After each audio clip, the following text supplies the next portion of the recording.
Hello and welcome to Everything is Energy. Welcome to the weekly astrology forecast. This is for the week of June 28th, today, Sunday through July 4th, 2026. The theme for this week is really one about taking our first steps into a new era. And, some of the weeks when we look at these astrology forecasts, sometimes I feel like we're being asked to make kind of a small uh subtle adjustment. And then sometimes, like this week, it just feels like there's just this announcement that a new chapter has begun.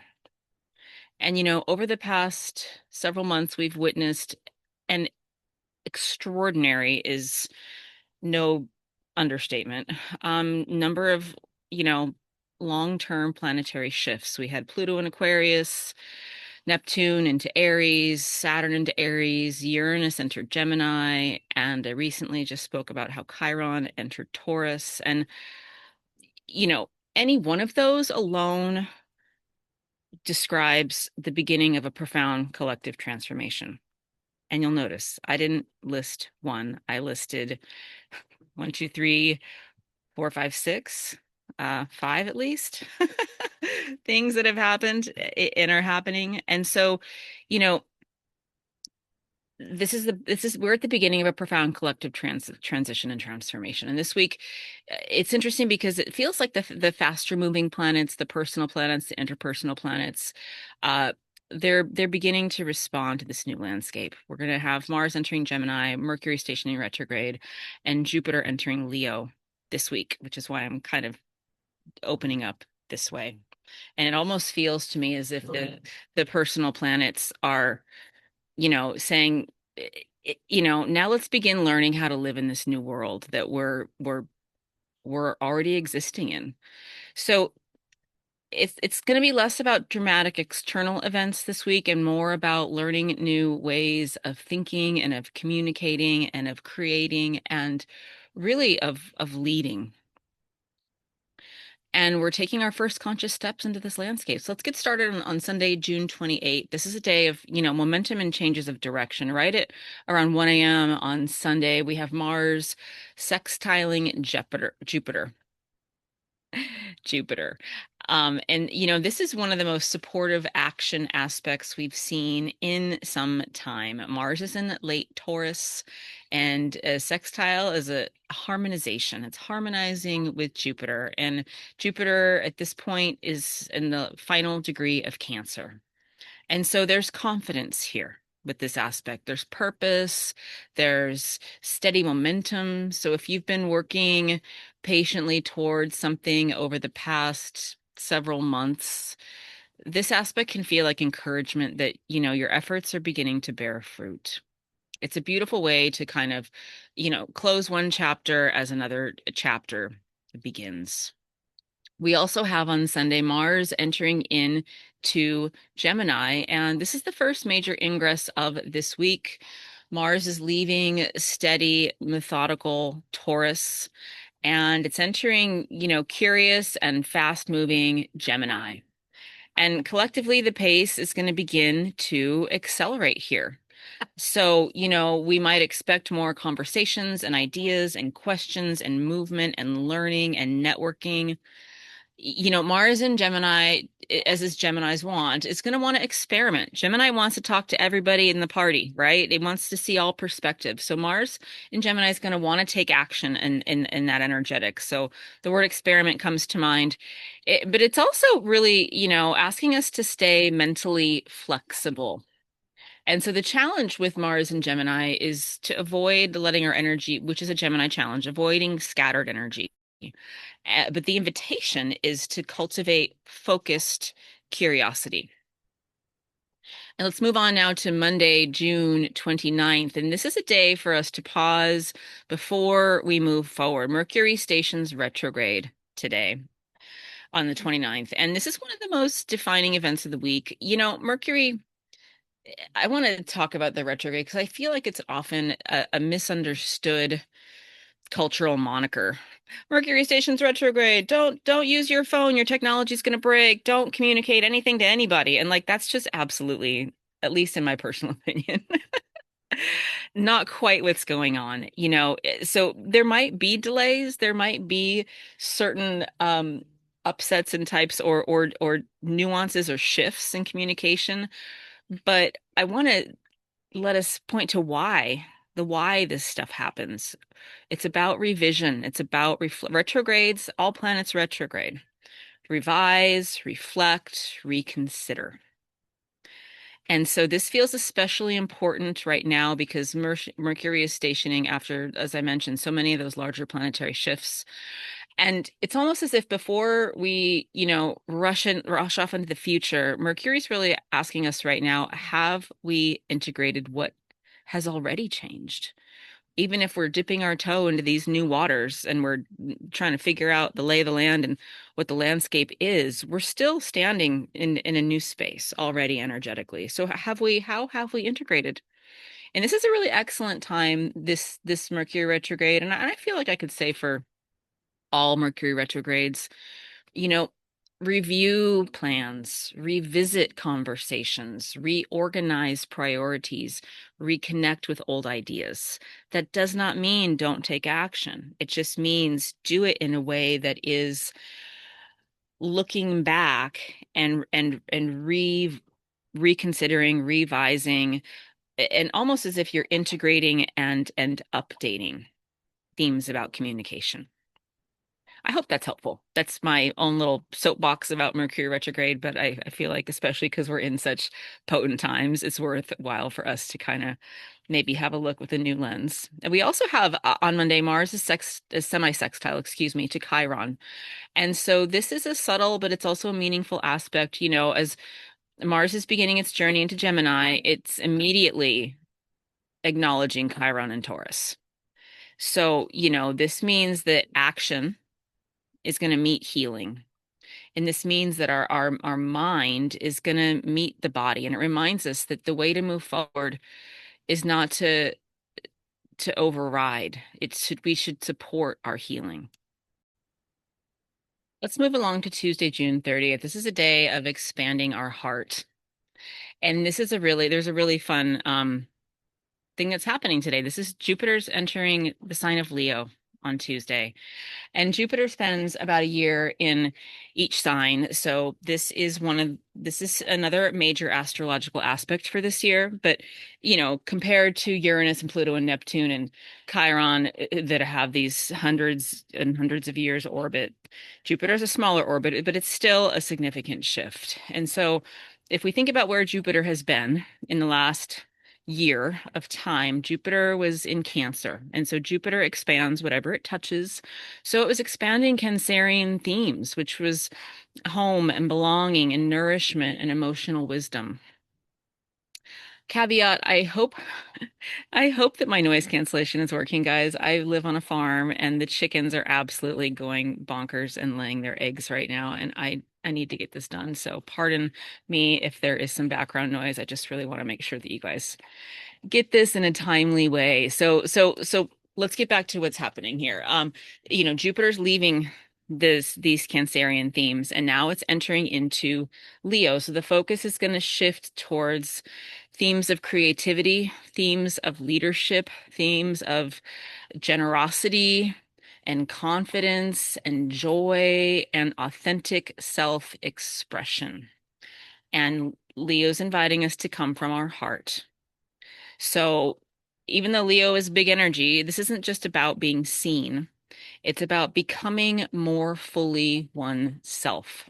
So over the coming year, Jupiter's going to ask each of us, what gifts am I ready to contribute? What gifts are you here to contribute?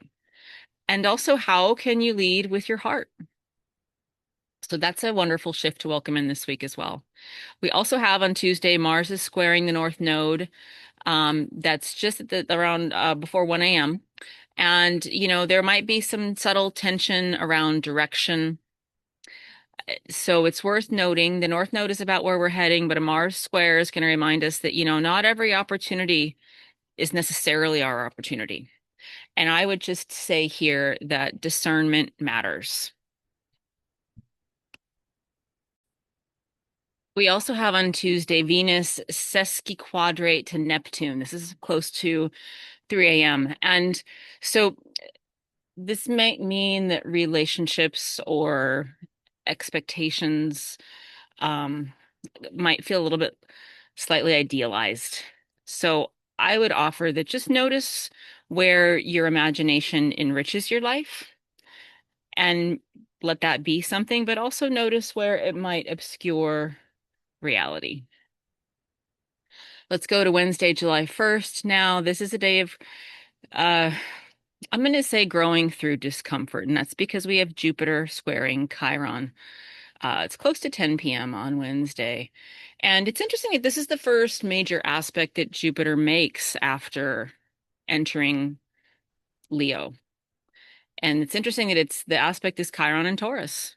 And so I find this pretty deeply symbolic because this Jupiter is encouraging confidence, as we just discussed. Chiron is asking, what still needs healing before confidence can fully bloom. And so this might bring awareness around self-worth, around visibility, around receiving abundance and trusting our value and trusting our gifts.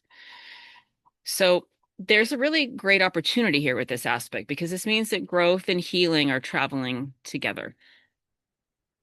Thursday, July 2nd is what I like to refer to as a day of integration. Not a lot happening on Thursday, but boy, is there a lot happening this week. I hope you can really start to see that there's just this week is just packed.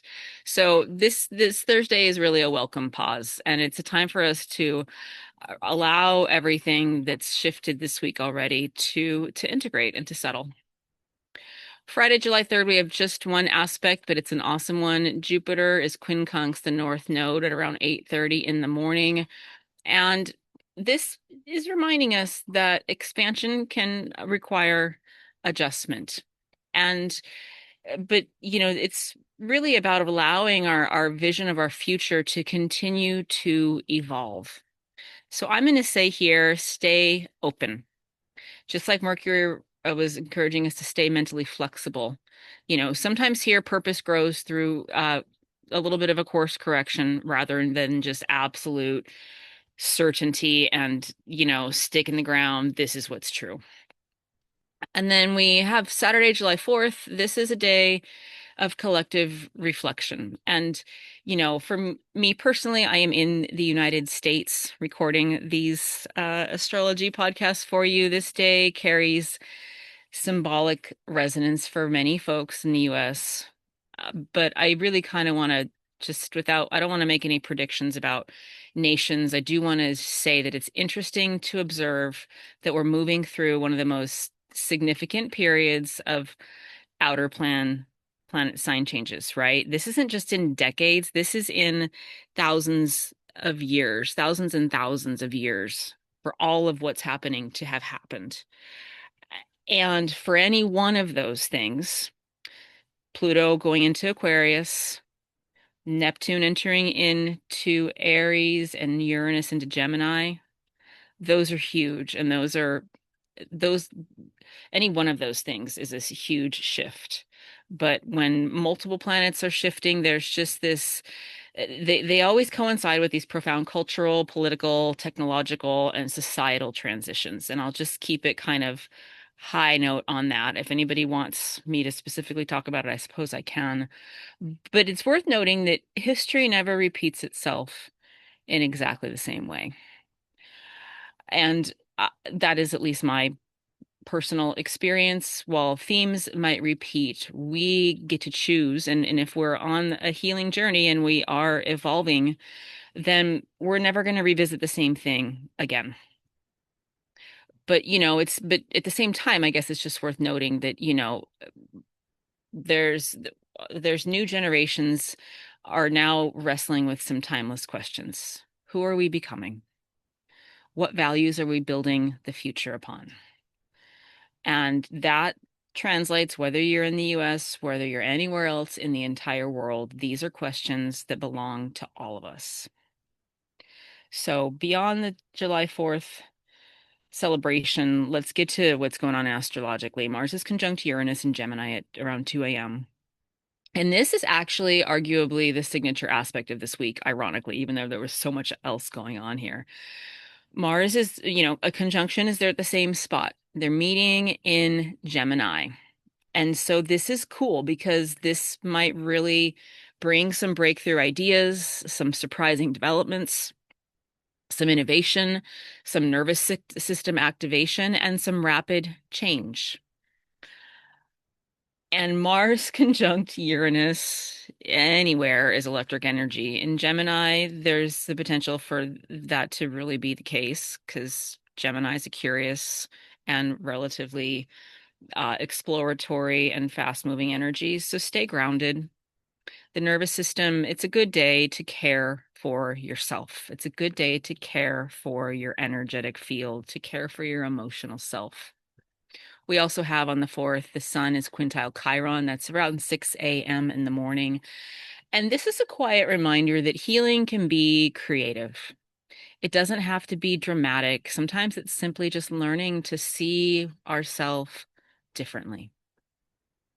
And the final aspect of this week is Mars is sextile to Neptune, and this is around just before 9 o'clock on Saturday evening. And this is going to close the week beautifully. After the electricity that I mentioned of Mars and Uranus, Neptune's going to soften this energy a bit, and it's going to help the action-oriented aspect that's very active to become inspired rather than to be reactive. And that I think is a really neat thing for us to put a pin in. Inspired rather than reactive. And this means that, instead of having this just sense of urgency, we're going to have a vision. And our imagination with Neptune is absolutely going to become our ally. So I guess I'm just going to kind of close and just say that this week reminds us that, history isn't just something we study, it's something that we participate in. And we are living through one of those periods where multiple long-term planetary cycles are changing simultaneously. And while the future is absolutely not arriving all at once, it's arriving through the choices we make every moment of every day. And so perhaps the invitation this week is not to ask, what's going to happen next, but rather, who am I becoming as a new chapter begins? So that to me feels like the deeper astrology of a very remarkable week. Thank you guys for joining me. Take care. Also, gosh, did a separate podcast on, and I didn't mention on the 29th, we have the full moon in Capricorn. So have a blessed full moon. Bright blessings and so much love.